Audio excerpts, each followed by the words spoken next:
Welcome to the Southeastern 14 podcast. I'm your host, Chris Lee. Barry Allen joins me, where he has been watching all kinds of baseball, and we're ready to watch a lot more. Barry, the NCAA tournament starts Friday, and it's one of my favorite times of the year. I know it is yours too. So we're going to talk about that. We're going to make some picks and just get ready to have a lot of fun over the next few days watching baseball. Yeah, it's a great weekend.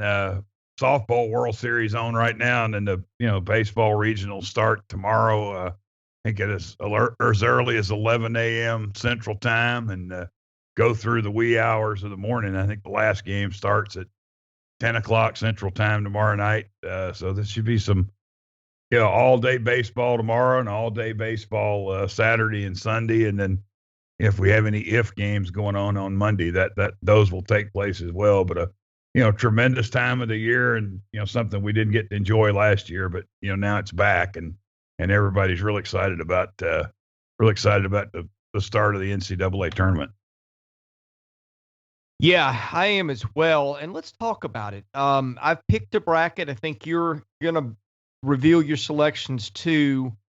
Let's start in the top left corner of the bracket, the Fayetteville Regional, where Arkansas is the host. Other teams in that regional: Nebraska, the Big Ten champ; Northeastern, out of, I believe, the Colonial, where that team went, I believe, 20-3. I'll have to look that up. But Northeastern had a terrific year in the Colonial. That's what I have down.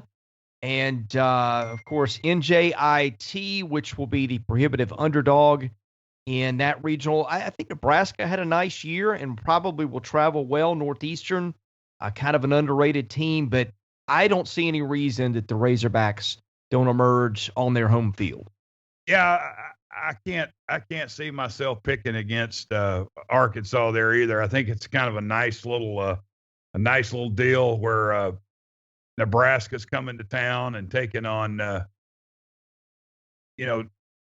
Arkansas. Dave Van Horn's former team, Nebraska, took them to the College World Series a couple of times, first time in their school history. You got Northeastern,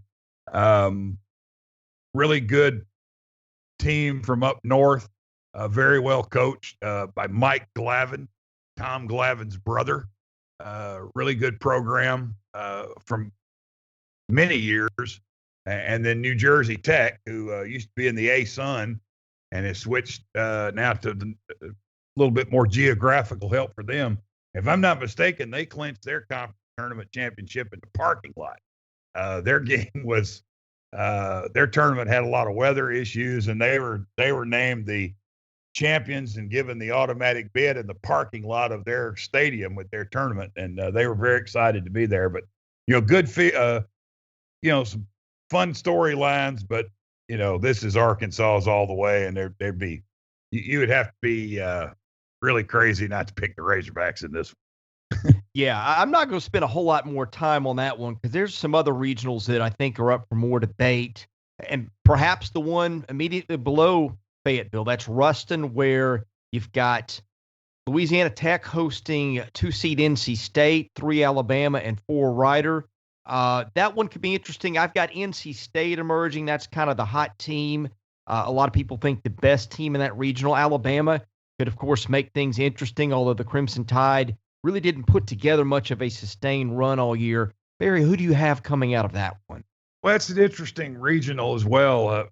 I think Alabama could be dangerous if they got their pitching going, but you just kind of have to look at this team and you watch them play all year long, and they may beat North Carolina State Friday and then turn around Saturday and Sunday and get thumped back-to-back games and be done. So they're just really inconsistent. I like NC State.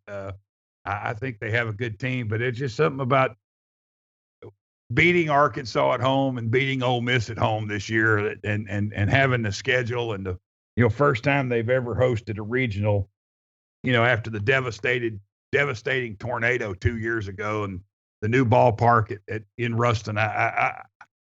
I don't want to go chalk all the way through here, and I won't. But I think Louisiana Tech wins this regional and advances to play Arkansas in the Super Regional next week. Well, you can go chalk all you want because trust me, I'm gonna have a lot to balance you out if you do. Yeah, I don't think there's going to be a lot of chalk in this, but those two right there, I think obviously one with Arkansas is the no-brainer. I don't know that anybody's going to pick against Arkansas. I'm not even sure Nebraska would not pick Arkansas, but some of these others are going to be very interesting as we move on. Well, here's one where I will not go chalk. It is the Stanford Regional, which has Stanford, UC Irvine, Nevada, and North Dakota State. I have gone UC Irvine in this. I've got a stat that's called Pythagorean win percentage. It looks at the runs you scored and the runs you gave up, and it says, what would your winning percentage be? Stanford on that list of the teams in the tournament, number 49, not exactly the resume of a general one seed. Now, having said that, Stanford played a pretty tough schedule, so that does factor in. It's not like they were playing cupcakes the whole way, but I just think Stanford, which was only plus 50 on the year in run differential, some of the computers weren't crazy about Stanford. A couple had them in the 20s and the 30s. So I like Irvine, which ranked better in the computers, had a really nice season, has got a lot of pitching. I've got the Anteaters coming out of that one, Barry. Yeah, I think that's one of the most compelling matchups in the first round is UC Irvine and Nevada. But I like Nevada here. I just they've had a nice year. They've played well, and I just like for some reason I like them coming out of this regional. Getting it done at Stanford. Stanford doesn't always win at home. They've always kind of they've seemed to falter sometimes at home, but just going with my gut feeling on this. I mean, I think Irvine's a really good club. I think Stanford is a capable team, but I like Nevada to take down the Anteaters and cause some trouble for the Cardinal here in the regional here at Stanford. That regional is matched up, easy for me to say, with the Lubbock regional, where Texas Tech will play host to 2 UCLA, 3 North Carolina, 4 Army. I don't see Carolina being a factor in that one other than potentially the first night where it's got an ace on the hill facing UCLA. And I had UCLA at first winning this one. I've changed my mind. Texas Tech plays so well in that park in NCAA tournament play. So I've got the Red Raiders advancing, but UCLA, you might argue the most talented 2 seed in the field. I think number 2 in D1 Baseball's preseason poll. So that's one where I'm nervous on, but I went with the host Texas Tech team just because of recent history. UCLA, of course, has faltered in the tournament with some talented teams too. But who are you taking here, Barry? It's hard to pick against Tim Tadlock and the Red Raiders in this bracket. They're so good at home, and they have so much experience. The crowd really gets into the game. You almost now kind of expect Texas Tech to go to Omaha every year. They're one of those teams that when you say, okay, in February, what 8 teams are going to go to Omaha, and Texas Tech is one of those teams that just jumps out at you.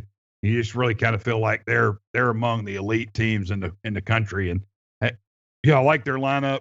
I like their pitching, and really and truly, the reason you pick Tech, the reason I would pick Texas Tech is because of Tim Tadlock. I think he's one of the really good coaches, one of the top coaches in the game in the country, and that's how I would go with the Red Raiders winning this regional and advancing on. Yeah. Now, Tech had a lot of injuries, but it is persevered despite those. And again, I just think you look at the track record, it's hard to pick against. Let's go down to the next quadrant where you've got Tucson regional, where Arizona is the host. You got 2 Oklahoma State, 3 UC Santa Barbara, 4 Grand Canyon. This might be the toughest, if not the most balanced regional. This one was a headache to pick, Barry. I ended up going with the 3rd seeded UC Santa Barbara Gauchos. Who have you got in that one? Well, this is a really good field. Grand Canyon, their first NCAA tournament appearance, winning the WAC. The Gauchos, they've got experience. They won at Louisville a couple of years ago and got to Omaha by beating a really good Louisville team. And Arizona, good Pac-12 team hosted at home. But something about Oklahoma State, playing in the Big 12 championship game, and they played some good non-conference teams. They played a series against Vanderbilt, and they had some good runs in the regular season during the Big 12. I'm going with Josh Holliday and the Cowboys to win this regional and move on. Yeah, I thought about that too. Arizona, my concern is that the Wildcats don't have quite enough pitching.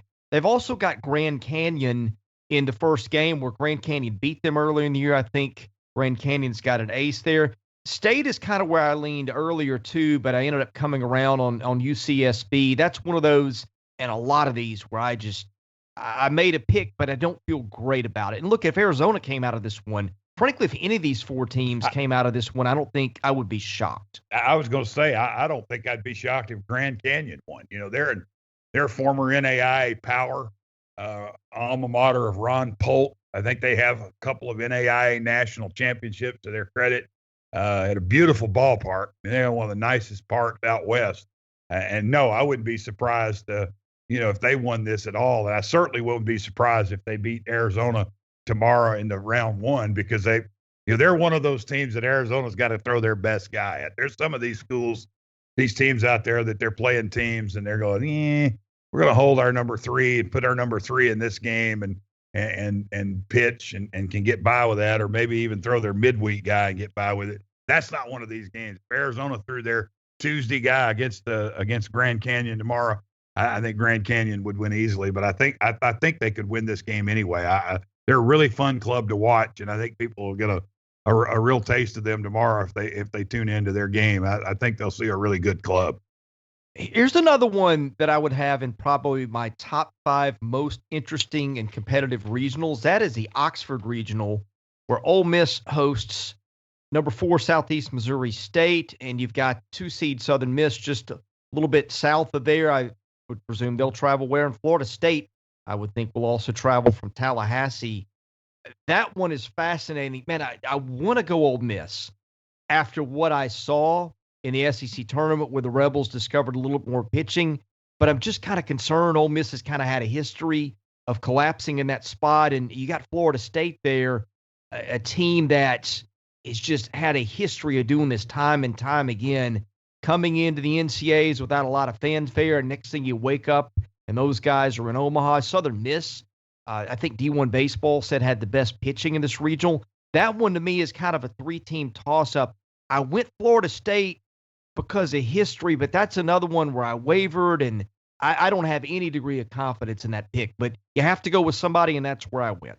Yeah, you have to pick somebody. I mean, I could even pick Southern Miss. I mean, I think they could go in there and make some noise, especially in the first game against Florida State. I think it's going to be a fun matchup. It's Mike Martin Jr.'s first NCAA tournament appearance. Second team, but no one got to go last year. And Ole Miss at home, they've had some good games at home this year. They've had some bad history in the past in the NCAA tournament. I mean, they lost to Tennessee Tech a couple of years ago at home. We thought Ole Miss was going to go to Omaha, and Tennessee Tech pushed Texas, to the end in the super regional. And, they've lost super regionals at home to Texas, Virginia, and Miami, and just can't seem to get over the hump. But I've sat there and thought about it, and I think somehow, some way, they find a way to beat Florida State in the finals and get into that super regional. I think Nikhazy will pitch well for them. And at some point this weekend, Tim Elko is going to leave his mark in Ole Miss baseball history. Yeah, the way that regional seems like it should be is Tim Elko walking off Southern Miss, right? That just seems like that should be the storyline. Or pinch hit grand slam in the bottom of the 8th, and Ole Miss wins 11-7, and I can't get that vision out of my mind. The Hold the Rope. I don't know if you guys saw that or not. The SEC Network did on Skip Bertman and the evolution of LSU baseball, and Todd Walker talked about it a lot during the tournament last week. Skip Bertman said he always took his teams out onto the field in the preseason and in the fall and in the preseason and told them to go to their positions, and he'd bring his hitters to the plate and he'd have them lay down. Just lay down at second base, lay down in the outfield, lay down at the home plate, sit down, whatever, and vision yourself making a play to go to Omaha. Todd Walker, you're coming up here at the plate, vision the bases loaded, and you got to get a double. And just think about that and the vision that he had for that. And he said a lot of times it worked, and I can't get that vision out of my mind of Tim Elko limping to home plate, a la Kirk Gibson in the '88 World Series for the Dodgers and hitting a pinch hit homer or a walk-off homer or whatever. I can't get that vision out of my mind. That I think Tim Elko is going to be the X factor in this series for Ole Miss, and if he does, outstanding for him. God bless him, and it'll be a great story if he can ride them into the super regionals out of this regional. But I think Tim Elko is the X factor in this regional. Yeah, I would trade my pick being wrong for you being right if that's the way it goes, because that would be one we'd be talking about for a long time.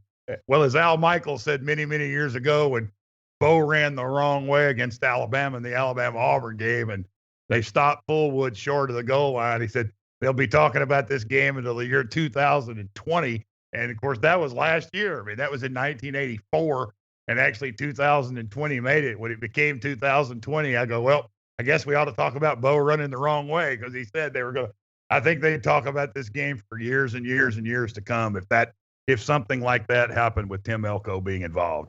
I think we need an Elko walk-off and him doing a Kirk Gibson limp around the bases and somebody go, I can't believe what I've just seen. That's the way the Oxford Regional should end. And David Kellum, the voice of the Rebels since 1978, that would be classic for him, as you see Elko pumping the elbow at second base and David Kellum going, I don't believe what I just saw. And that would be an amazing moment in Oxford. And don't think there wouldn't be beer showers in right field.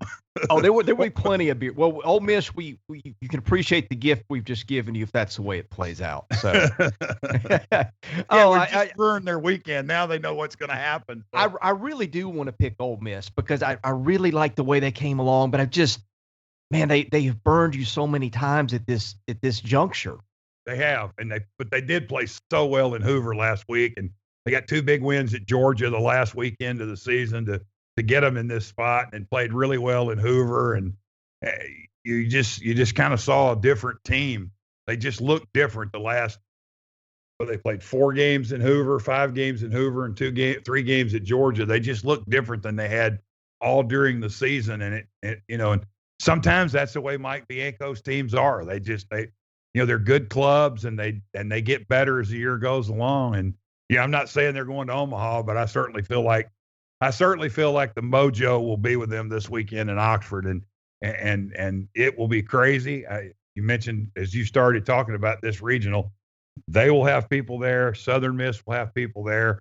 Florida State will have people there. And, Ole Miss is a little bit clever too. Maybe I can find it here on Twitter real quick, but their concession stands are very clever, and they are having a hot dog during the regional for each team. They have the Rebel dog, a dog for Southern Miss, and a dog. I try to find it here on Twitter real quick. I may not be able to. Yeah, hot diggity dog. The Ole Miss is the Rebel dog, and it is a hot dog topped with chopped barbecue pulled pork, coleslaw, and barbecue sauce. And then we have the Red Hot dog, which is a hot dog topped with fried onions, jalapenos, buffalo sauce, and pepper jack cheese. Then we have the Golden Eagle, which is a hot dog topped with jalapeno, pimento cheese, and bacon crumbles. And then the Seminole dog is a voodoo-inspired hot dog topped by fried macaroni and cheese bites and jalapeno cheese sauce. I mean, for no other reason, you got to go to Oxford or regional just to try all 4 of those hot dogs. And I think that's pretty clever for this weekend too. So it just adds more excitement to Ole Miss. They're going to be excited. Tennessee's going to be excited. Arkansas, all the SEC teams that are hosting, Mississippi State, they're all going to be just so excited to, have a regional at home. And even with Ole Miss's past history, I'm looking at what they've done in the last 2 weeks, and that's why. And Elko being the X factor, that's why I'm going with Ole Miss. Yeah, I think they should take a hot dog and cut it in half and call it the Elko dog. That would be great. Yeah, I think that might sell. It might, and he might eat a couple of them himself. How many hot dogs do you think Tim Elko could eat in one sitting? I don't know. He won't be able to run them off very well. So there's that. But well, all hot dog and Ole Miss jokes aside, let's go to the Greenville Regional, where really not one of my favorites. You got East Carolina and Norfolk State.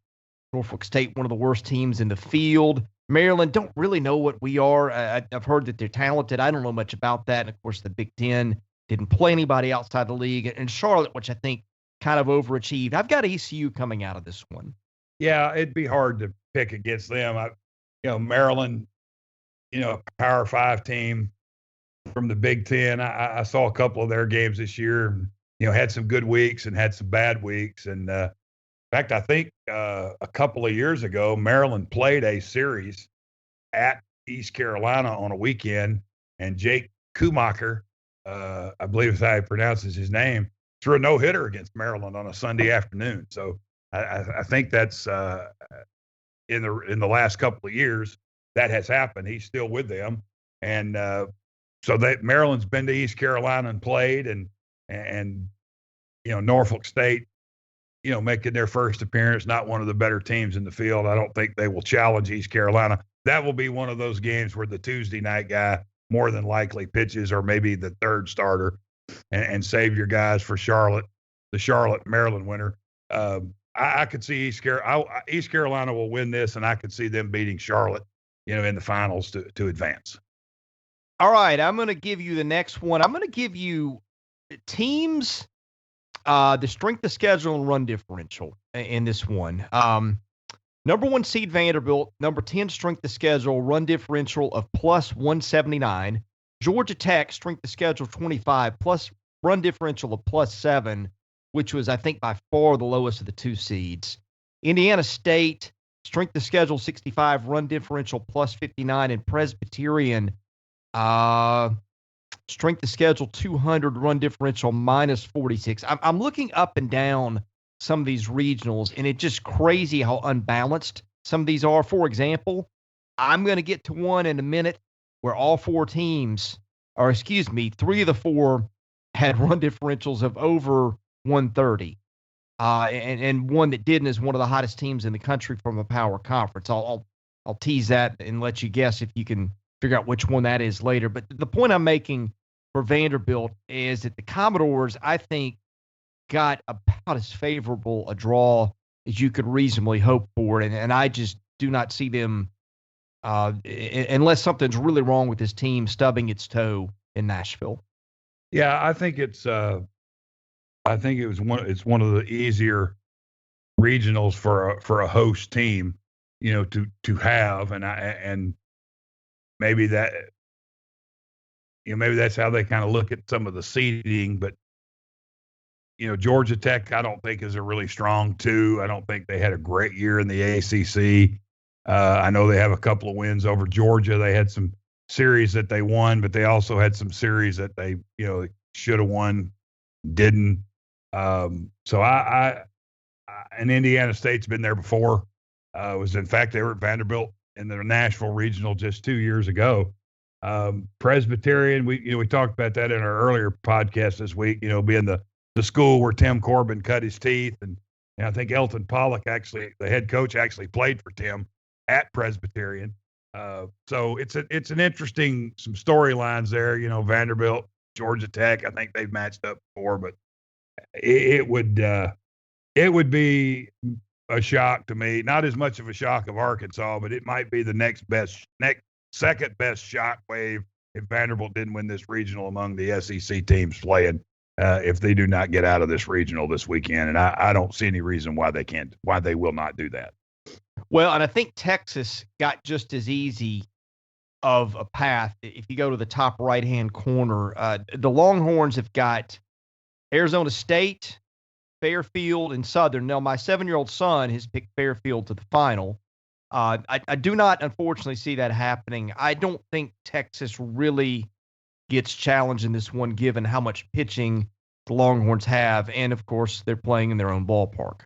Yeah, that's another one where the home team is easily the favorite there. I mean, Southern has experience in NCAA tournaments. They were in Starkville a couple of years ago and actually led Mississippi State in the 3rd inning before losing the game. But they're not going to win against Texas and Arizona State. I mean, that's one of the blue bloods, from the Jim Brock era. A lot of history at Arizona State. I mean, Barry Bonds and Reggie Jackson and Sal Bando and Rick Monday, and you just go on and on and on and on. And the guys that's played at Arizona State and played in the big leagues and, has had success in the major leagues as well. But, Texas is certainly one of the blue bloods as well. And, Fairfield's a nice story, but, I don't think Texas is going to get challenged in this regional, particularly with their pitching, particularly with the offense that they have and the way they're able to score runs. And that's a pretty big ballpark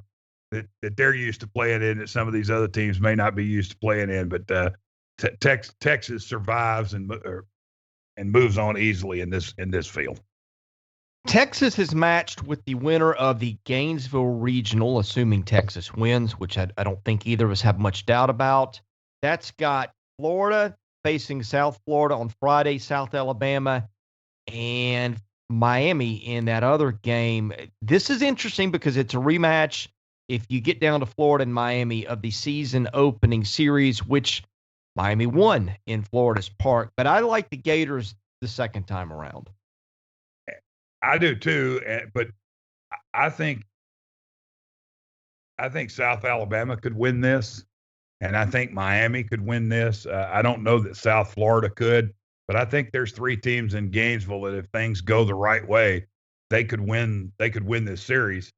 Miami won 2 out of 3 to open the new ballpark with at Florida to open the year, but the Gators seem to kind of turn the corner a little bit at the end of the year for me.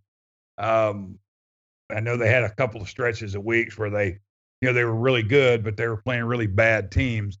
But I thought they pitched really well in Hoover. I thought they played really well in Hoover. I thought they swung the bats really well in Hoover. I think they have 3 solid guys on the mound.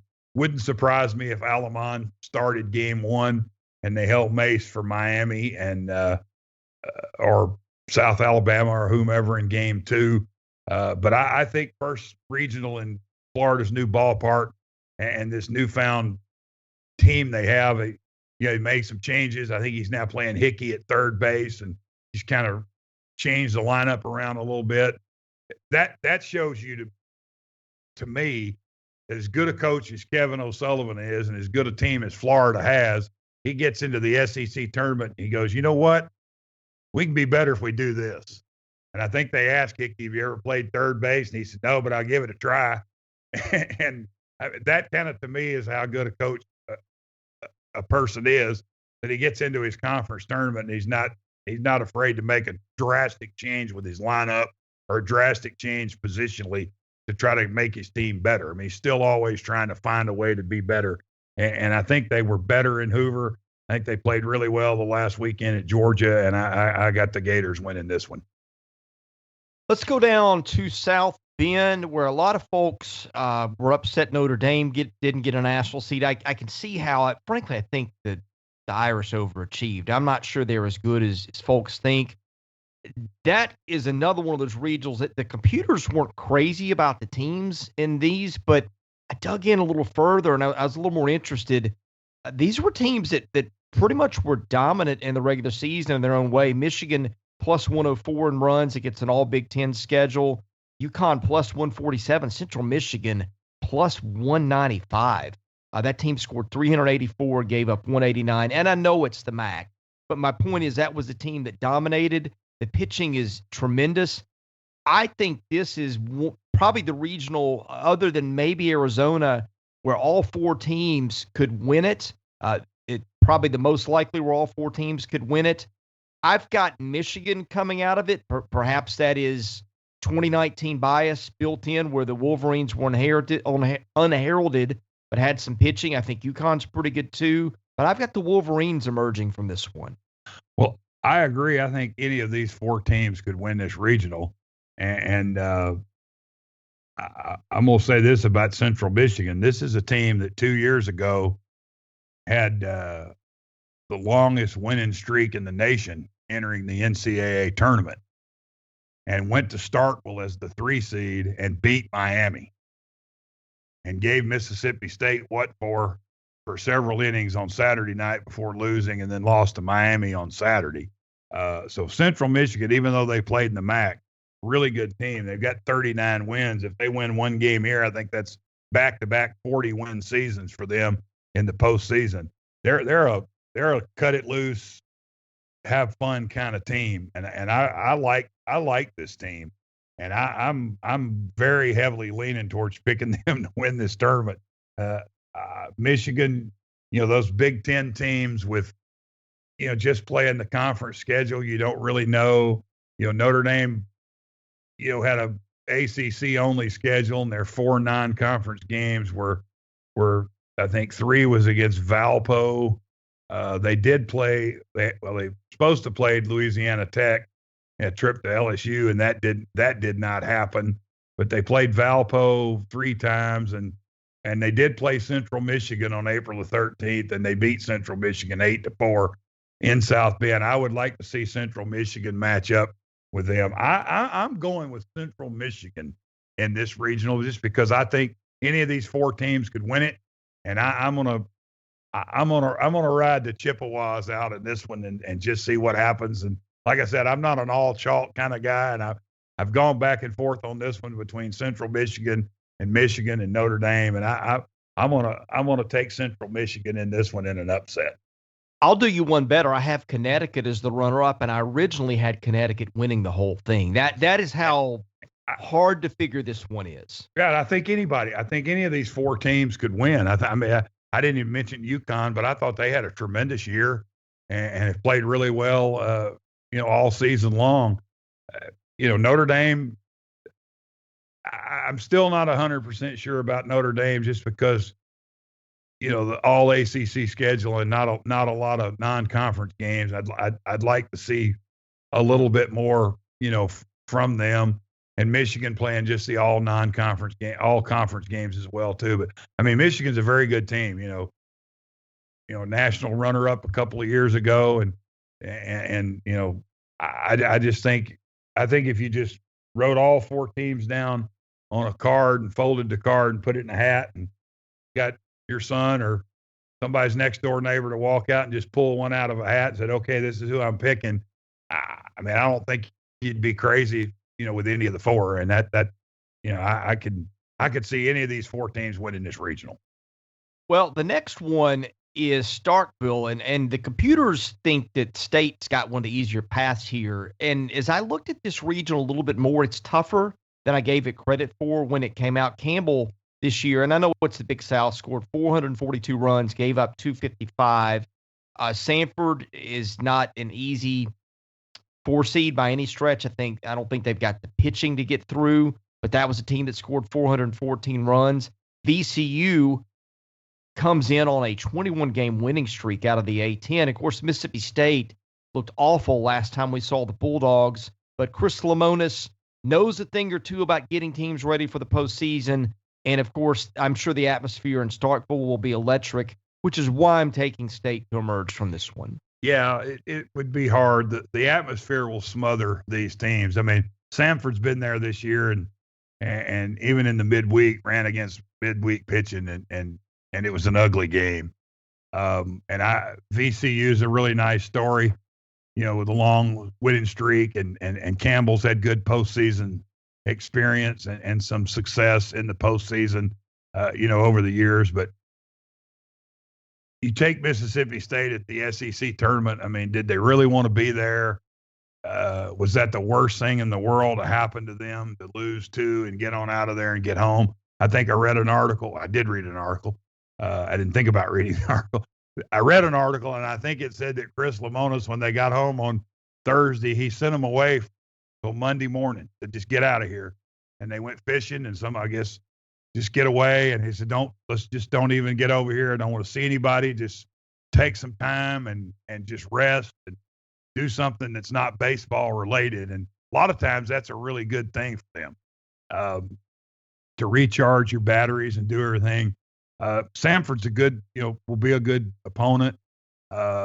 They've had experience playing at A&M this year. They've had experience playing at Florida. They're not going to be afraid. They've been into Starkville this year. They just don't have enough to win this against Mississippi State.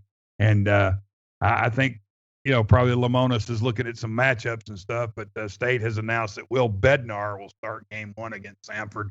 and that leaves McLeod for game 2 against the VCU Campbell winner. So even Mississippi State not going with their number 1 guy in the opening game against Samford, who's got a pretty good lineup with Sonny DeShera at first base and Brooks Carlson as the second baseman in the DH. And Max Pinto, who hit the walk-off 2-run homer in the SoCon tournament. They're down 6-4 in the finals in the 9th inning, and they hit 2 2-run homers in the 9th inning to win the SoCon tournament and get into the regional. You feel bad for Samford because every time they get in a regional, they're either going to Mississippi State or Florida State or Ole Miss. They don't really get to go anywhere that, they've already been in Starkville this year. It's too bad they couldn't send them somewhere where they could play in a regional in a stadium that they've never been in. But I can't see Rowdy Jordan and Tanner Allen and these guys in this lineup, not getting this done this weekend at home at Duty Noble and what will be an electric atmosphere all weekend long, as the Bulldogs move on in this regional. Okay, we have got the Fort Worth regional, also surprisingly competitive. TCU will play McNeese State, which has an ace, so that could be interesting in game 1. You got Dallas Baptist and Oregon State in a pretty even matchup. In round 2, TCU, a very experienced team. That's a team that has made it to Omaha several times. Jim Schlossnagle knows what he's doing there. And just for pedigree, although I guess Oregon State might want to raise its hand and have a word in the discussion here, although different coach now. I've got TCU winning this thing. Yeah, it's going to be hard to pick against them just from their experience, kind of like Texas Tech that we talked about, a little while ago. TCU is one of these teams that you say, they're one of the 8 teams that you would pick every year to go to Omaha. I mean, they've got, they've had a tremendous year. They have a guy that transferred from Alabama, Gene Wood, who didn't have a lot of opportunities at Alabama when he was there, but he's gone to TCU for the last 2 years now, kid from Mississippi, and has had a phenomenal 2 years, double-digit home runs. Going to be hard to pick against, a really good TCU team. They will be challenged in game 1. Will Dion, lefty number 47, is 9-4, Chris, with a 2.82 ERA. But what I really like about Will Dion is 92 innings pitched, 113 strikeouts, and 17 walks. And he struck out double digits in several games this year. He's been like 2 or 3 time pitcher of the week in the Southland Conference. They played a good non-conference schedule, but Dallas Baptist is one of these up-and-coming programs that's played, had experience in the regionals and super regionals. But when Lupton Stadium gets going in the postseason, the Horned Frog crowd is hard to handle. And I think this lineup for TCU is going to be a little too much for everybody in this field, and that's why I'm going with the Frogs. Yeah, I'm with you on that. Postseason baseball about longevity on the mound a lot of times, and I like the stat that you threw out about Dion. He's a guy that can go deep in games, and sometimes it's that 4 that doesn't win the opener but can make it interesting, and so it'll be interesting to see how the Horned Frogs handled that one. Okay, speaking of interesting, again, I feel like I keep saying this, but there's 4 or 5 of these regionals that are just really intriguing. And, boy, Columbia is interesting for all kinds of reasons. But first of all, Old Dominion is the host there. Or, excuse me, not the host, but the 1 seed. Carolina is the 2 seed in the host. You got Virginia 3rd. You got Jacksonville 4th. I don't think Jacksonville will be competitive. That's an interesting story because Jacksonville won 3 games in the conference in the regular season and then got 5 and won its conference tournament. So I don't think we're going to see any miracles repeating this week for Jacksonville. I've got Virginia coming out of that, but that's one where I thought long and hard about all 3 for different reasons. I think Old Dominion fits well in that park with the way it hits. I feel like South Carolina's pitching and playing at home makes them a tough matchup for anybody. But Virginia, a team that really got hot late, starting pitching is really good. I think it's got some bullpen arms too. Again, you look at pedigree and history, and I'm taking Virginia. My level of confidence in it's not great, but again, you got to pick somebody, and that's where I went. If I told you that Brett Carey was taking the ball in game 1 tomorrow, would you change your mind? Because because I think it's close. My problem with Carolina Barry is they just haven't hit, and it's been and, consistent. and they're to me they're that up and they're that team like Alabama that you just don't know what you're going to get week in and week out from them. And you know, one week they score a bunch of runs and they hit, and then another week you're like, goodness gracious, who is this bunch? And I know they played Missouri, um, and had some rough weeks. And looking at just look at this for instance. The next to last weekend of the regular season, they swept Kentucky and Lexington. They scored 12, 9, and 11. So that's 23, 32 runs in those games. You know, the previous 9 SEC games before that, Mississippi State, Ole Miss, and Arkansas, they only scored 26 total runs in 9 games and then come out against Kentucky. And then they don't do well against Tennessee. They get 4, 3, and 4 against the Vols. So they only score 11. So 4 of their last 5 series, they scored 37 runs, and they scored 34 runs in one series against Kentucky. So it's just you just don't know what you're going to get. They are going to start Brett Carey tomorrow instead of Jordan Bannon. I think must feel like that's a better matchup with Virginia. I want to pick the Gamecocks because they're playing at home, but I think Old Dominion is an interesting team. I think in that ballpark, they could be really dangerous. They've hit 101 home runs. Carter Trice has 13. Andy Garriola has 14, and Kyle Battle has 18. They've got 3 double-digit home run guys. If the wind's blowing out in that park, they could do some damage. And to me, I'm kind of back and forth on Virginia and Old Dominion, and I'm not, always a chalk guy, but I'm going to go Old Dominion in this one. I think they're going to outslug their way past the Gamecocks and Virginia in this series. And as we said, Jacksonville 16 and 32, not a factor. But I'm going to take the Monarchs on the road in this series and their 101 home runs that I really like, especially in that ballpark if the wind is blowing out.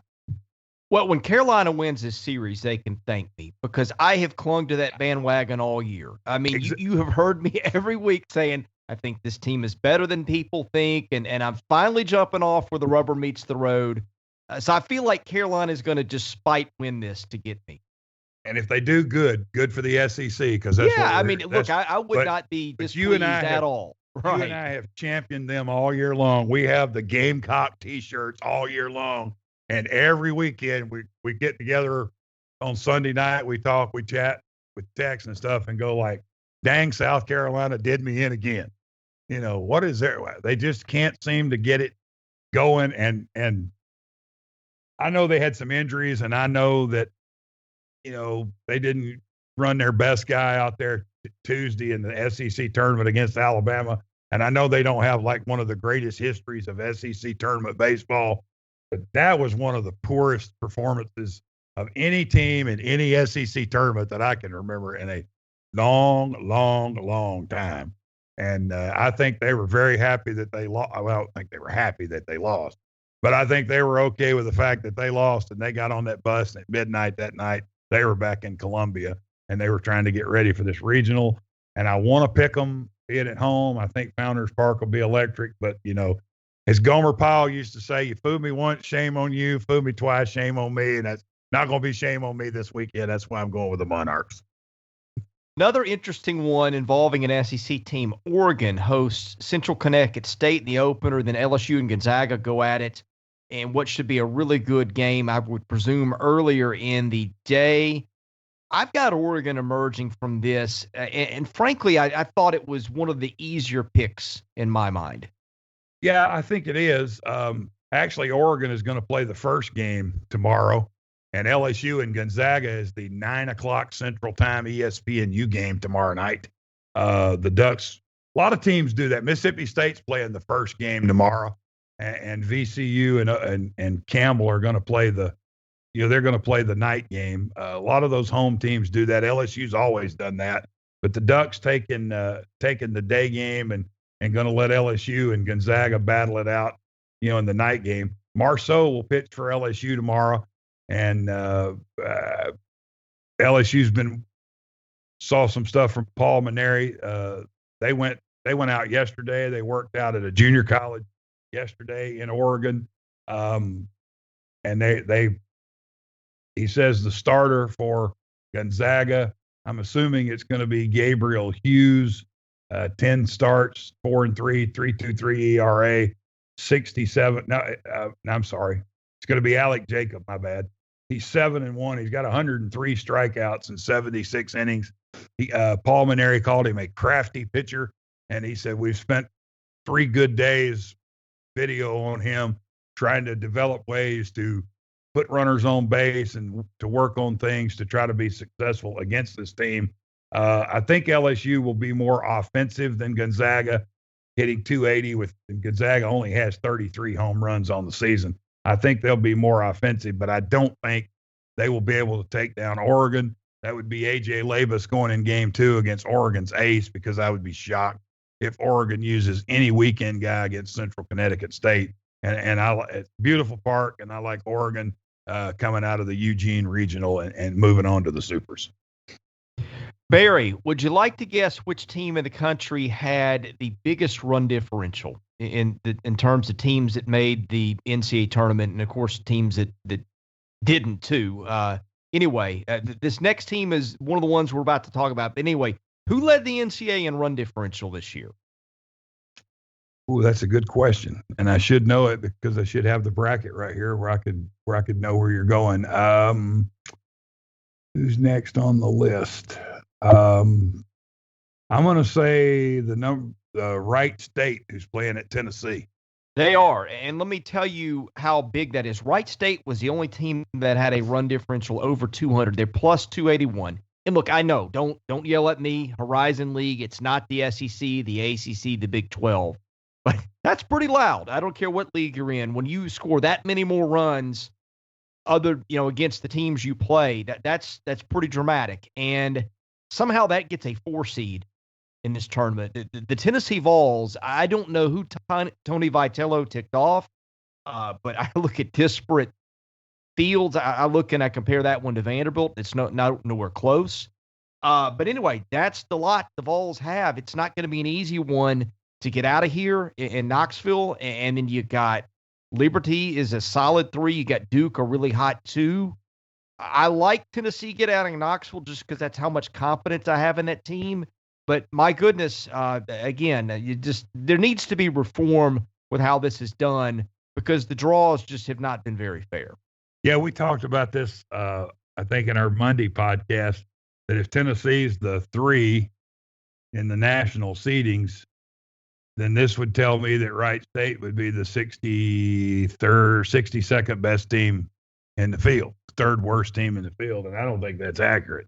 And you say they have the biggest run differential in the country. Their first 5 games this year were at Vanderbilt and at Alabama, and they lost to Vanderbilt in the opener 14-1. They lost the next 4 games by a combined 7 runs, 1-0, 8-4, 8-7, and 1-0. So this is a good team. This team it has NCAA experience. They've been in regionals before. Greg Lovelady was the head coach at Wright State. He played at Miami, was on Miami's national championship team in the 90s. Took Wright State to places they've never been, and then now he's parlayed that into a job at Central Florida. But this is a good club, and Quincy Hamilton has 14 homers and 61 RBI. Tyler Black, 10 homers, 54 RBI. Sammy Sass, not Sosa, but Sammy Sass has 12 homers and 60 RBI. They had 126 doubles, 19 triples, and 72 RBI on the season. And they have a pretty decent pitching staff. Austin Klein is 8-1, and Bradley Brimmer is 8-3 in 26 appearances. They have 174 strikeouts among those two guys in 144 innings. And then you have Jake Schrand, who's 89 strikeouts and 65 innings of work. The Raiders have punched out 431 hitters, 382 innings this year, and have only walked 131. So a really tough regional for Tennessee. Liberty's really good. Duke has experience. A couple of years ago, had Vanderbilt on the ropes. Really won the first game and convincingly won the first game. And I think everybody, including Vanderbilt's like, whoa, here we go Saturday night. We got to win. And then, of course, that was the night that Kumar Rocker built his legend with a no-hitter in the super regional, and then they won the next game. But yeah, they did not do Tennessee any favors in this regional. Really good really good Wright State club, really good Liberty team, a really good Duke team. But somehow, some way, Tennessee will find a way to win. They've got the mojo going for them. They've got the magic going for them. One, because they're a really good team. I'm not saying they're going to be lucky and win. They got a really good club. And they will play well at home, but they will have to give their best against a Wright State team. That will be a game where they will have to throw their best guy to win, and so will Liberty and Louisville. So this is an interesting regional in Knoxville for sure. I am looking at the average of some computer polls I use and seeing if this were an S curve, how Tennessee's draw might have gone as a 3. On the S curve, Wright State would have been the 3 that they got. The 3, not the 4, but the 3. The 3 would have been more like Army, one of the worst teams in the field. But just for point of fact, that's how far off I thought the draw was with this. But anyway, I still see Tennessee getting out of it. I do worry a little bit because anytime you've got a team that's kind of new, and I know Tennessee's had success, right? But it's been so long that there aren't a lot of people around to remember what it was like. So for Tennessee, this is kind of the first time going through the hosting thing in a way. And sometimes you worry about teams that are under that pressure of expectation, and then you throw this in there. And that's my concern with the Vols. It has nothing to do with how good I think they are, but the circumstances are not ideal. No, they're not. And correct me if I'm wrong, but does Tennessee or Alabama have a player that's ever played in an NCAA tournament game? Well, Tennessee did go to a regional 2 years ago, and I think there's still some arms left on that team. But certainly never hosted. I guess maybe some of their position players, Rucker and some of those guys, probably got some at bats a couple of years ago. But yeah, no experience in hosting, and limited experience, in the tournament. But they didn't have a lot of experience in SEC play either, and they didn't have a lot of success, a lot of experience in winning SEC games, let alone series, and, they win the East. So this is a good team. We both agreed on that all during the year, and they've pitched well. They've played well on offense. They've played well on defense. Their key is that, they don't walk people, and they take a lot of walks, and they'll grind you. That'll be an interesting series with a strike throwing team like Wright State. Will Tennessee frustrate them? Liam Spence could see 10 pitches in the first at bat and walk, and the pitcher's going, my gosh, I threw 10 almost strikes, and the guy, he's not swinging. He won't swing at anything, and pitches that are close, he's fouling them off. That Tennessee could frustrate them, and that's where they would take over this game and win. It just because their depth and just how patient Tennessee is on offense. It'll be hard for Wright State against them because Tennessee is so patient on offense, and they are not afraid to take a walk. Yeah, 10 might be conservative for that guy. I think I've seen him take more. But anyway, we've taken a lot of pitches here on the podcast today. Barry, any parting thoughts or things we didn't get to before we end today's show? Yeah, I think there's just some exciting games. I mean, you say that doesn't really say much, but just the fact that we're back and some teams that have a shot to go and win these regionals, win super regionals, and go to Omaha. I mean, we could have 5 teams in Omaha. I mean, we really, really could. And I think that's exciting for the SEC. I mean, I think we have some really good teams that are top heavy. And I know there's been a lot of discussion. I did want to throw this out, as I know there's been a lot of discussion about Alabama getting in, LSU getting in, and Georgia not getting in. And I think Scott Strickland's been very vocal about that. I hate Georgia didn't get in. I would have been for Georgia getting in and us having 10 teams. But just looking at the field, the 64 teams, Alabama didn't play Georgia. They went 1-2 against LSU. Georgia and LSU only played once. Georgia beat them in the tournament 1-0, or 4-1. That was the score. But you say, well, if LSU turns the double play in the first inning, it's a 1-0 LSU win the way it plays out. But against the 64 teams in the field, LSU had 13 wins and 14 losses. Alabama had 13 wins and 17 losses, and Georgia had 8 wins and 14 losses, 8 and 14. So I think, the schedule, of who teams played. I mean, Alabama played 5 non-conference teams that got in the tournament. Wright State, McNeese State, Samford, Southern Miss, and South Alabama, and they won every game except the Southern Miss game. And being a 12-win SEC team getting in for just the third SEC team ever to do that. And I think LSU got in because they played a really good schedule. And, Georgia's non-conference schedule was not very good. And they lost twice to Tech.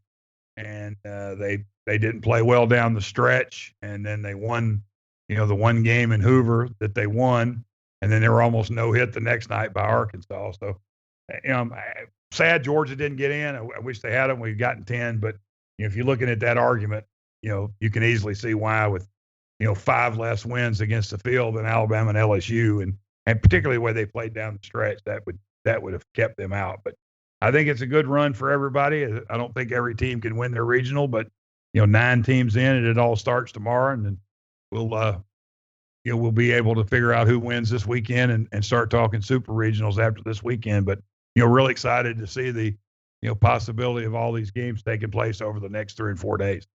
Well, one final thing with Georgia, and I hate to add insult to injury. I don't know what the fair thing to do is here, but Georgia was, I guess, the highest RPI team left out of the field at 41, which is about where they start cutting teams. But Georgia, I'm not sure what's left of Georgia is an NCAA tournament caliber team. Now, look, if you give them Ryan Webb and C.J. Smith and some of the guys they have, that's not a conversation. Georgia probably would have put forth the record and the resume to have earned it. But frankly, I do question how competitive Georgia would have been, given that I think they've lost, 4 of their top 5 starting pitchers for the year?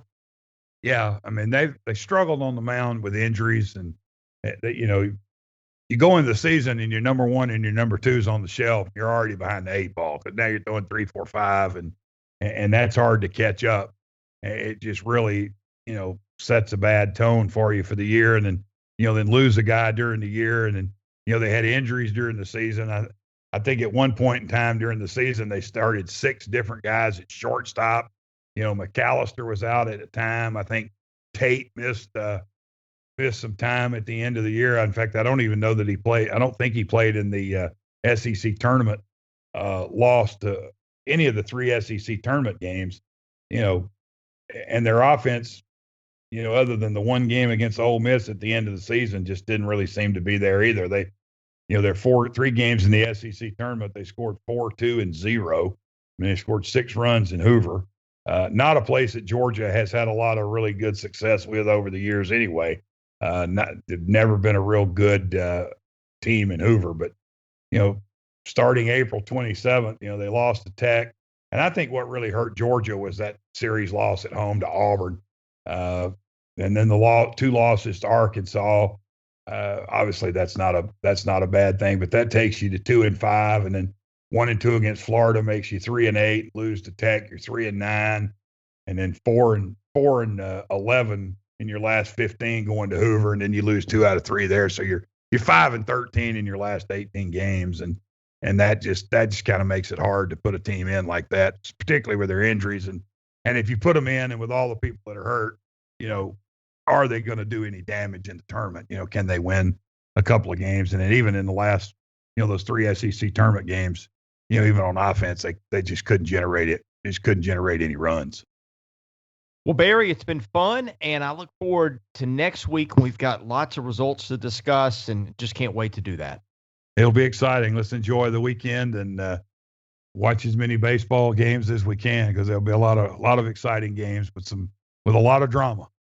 All right. Be sure and subscribe to the podcast wherever you get your podcasts. Apple Podcasts is where I get mine. You can get them there for sure.